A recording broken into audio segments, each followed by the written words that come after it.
হিমাগারের ভাড়া কমানো ও আলুর ন্যায্য মূল্য নিশ্চিতের দাবিতে বগুড়ার শাহজাহানপুরে বিক্ষোভ মিছিল করছে কৃষকরা।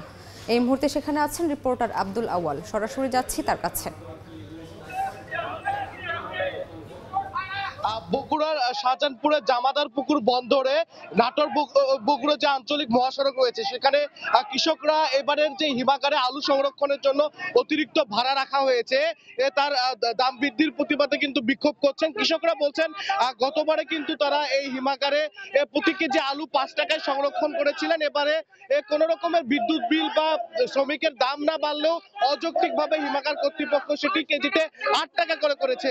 এর পাশাপাশি কিন্তু কৃষকরা আরেকটি দাবি করছেন উপজেলা প্রশাসন এবং এই যে পুলিশের বিরুদ্ধে, সেটি হচ্ছে যে বারবার তারা অভিযোগ জানালেও যারা বিভিন্ন সময়ে এই এলাকার আশেপাশে হাট ইজারা না দিয়ে থাকে সেই হাট ইজারা কর্তৃপক্ষ ও কৃষকের জমিতে গিয়ে বা রাস্তায় আটকিয়ে কৃষকদের কাছ থেকে জোরপূর্বক বস্তা প্রতি 20 থেকে 25 টাকা করে চাঁদা আদায় করে থাকে।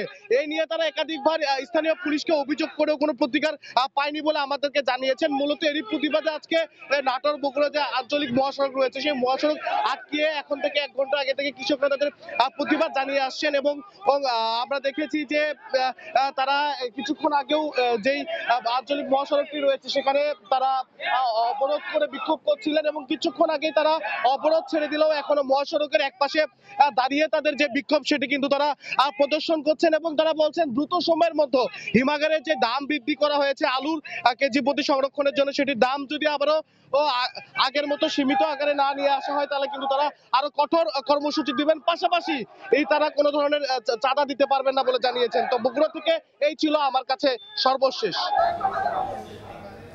সরাসরি যুক্ত ছিলাম বগুড়ায়।